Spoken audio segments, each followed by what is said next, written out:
Classic vintage Tamiya Hornet. Collectible. Iconic. Sought after. Useless.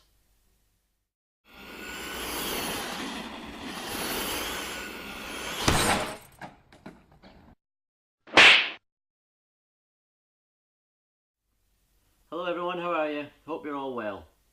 Today I've got my vintage Tamiya Hornet here. This is a 1980s version, not a re-release.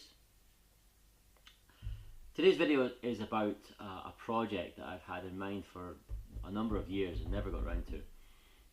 I'm not going to start yet, I don't have the materials or anything yet, and I'm still sort of turning the cogs in my head, working out what I'm going to do. But essentially, this is an introduction of what I sort of plan to do. This Hornet is subject to the project that I am deeming Project Mega Hornet, and quite frankly it's just to address the inherent issues and weaknesses of the Hornet, because there are many of them. Now obviously this Hornet is actually broken. I broke it on one of my previous videos. But what am I talking about when it comes to weaknesses and stuff with the Hornet? Well, really there's two major flaws with the Hornet, and that's the front end and the rear end. The front suspension and steering, and the rear suspension. Now the front suspension, we'll start there. This is not double wishbone, okay? Now I'll give you an example of a car that is double wishbone.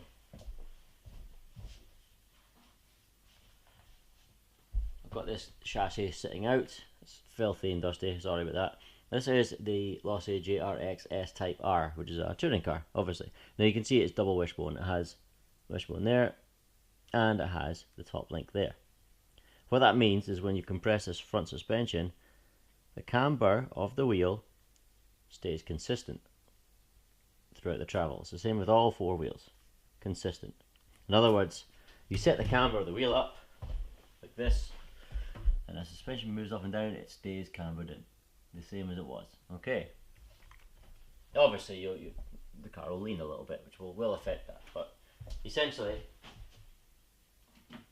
that's what it means. Now the Hornet is different. The Hornet is very different. What you see with the Hornet is we've only got the one wishbone here. So when you compress the suspension, look at the camber. Completely cambers in. Not only that, it toes in as well. Look how bad the toe in is. I think the Hornet has, well, it has actually got adjustable turnbuckles for toe in. So this is slightly toed in, and then you go compress, and it's very toed in. Slightly toed in, very toed in. Cambered, very cambered. Now, the issue of that, apart from the fact that it's utterly rubbish, is the fact that obviously the suspension, as you go around the corner, will be compressed due to many factors: speed, lean angle, grip levels, terrain, all this sort of thing. And so this will be constantly moving. The suspension will be moving all the time, and it means that if you're going around a corner, it'll compress a certain amount. You go in another corner and it's not going to compress the same amount again, even if it's on the same tarmac or whatever. You're never going to get two corners identical. So the camber and the towing of the car is never going to be the same from one corner to the next. So you're never going to have consistent suspension, never going to have consistent steering. It's never going to have consistent handling. I mean, at least if you've got bad handling, if it's consistently bad handling, you can sort of, you know what to expect. But this is unpredictable bad handling, inconsistent bad handling. So there's the problem with the front suspension.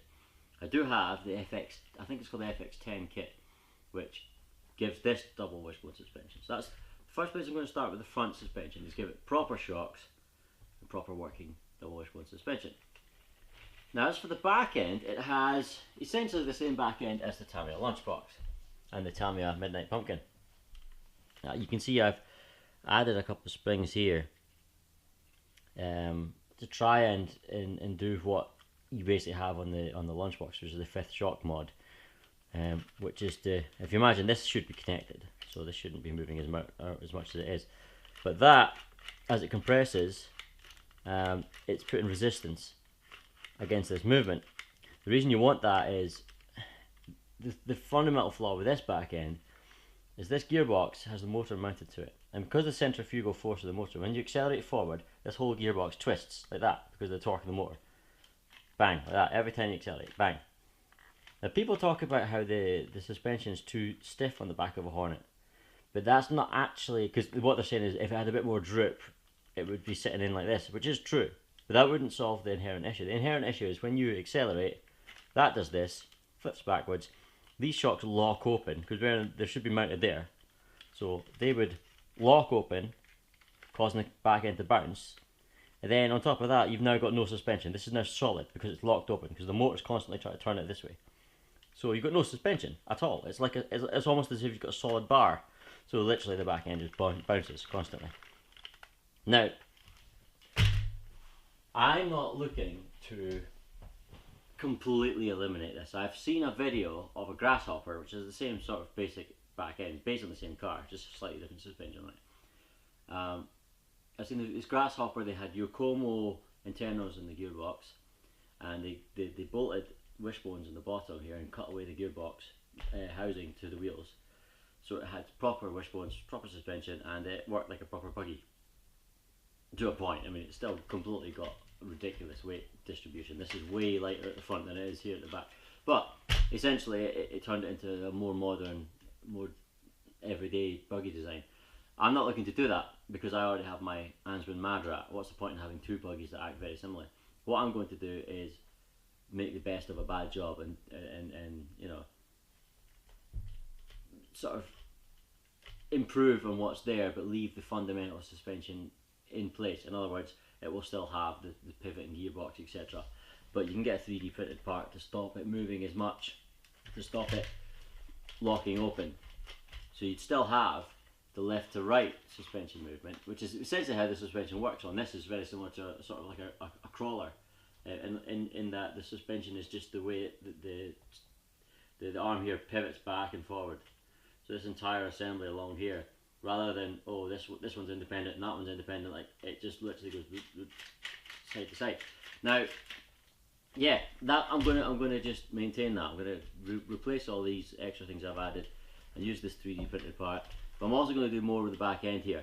I don't want to give too much away today, because like I say, I've got none of the materials. It's all sort of bouncing around in my brain at the moment, but when this is finished, the Mega Hornet, as I'm dubbing it, will have proper sorted front suspension, much improved rear suspension, and it will look much better. I'm going to overhaul the looks as well. I do like the 1980s buggy design, etc. This shell's ruined, it's brittle as anything, but it will look much better.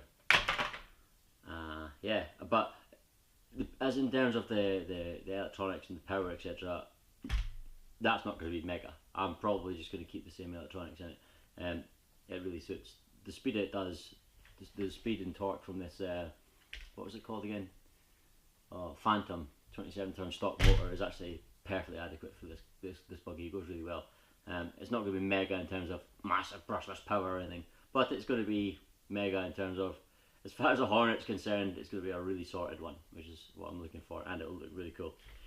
But just to let you know, I'm not hating on the Hornet. I do like the Hornet. I know that so maybe some Tamiya fans will be like, stop hating on our beloved buggy. I do like it. I do like the Hornet, but it's terrible on road and it's terrible off road.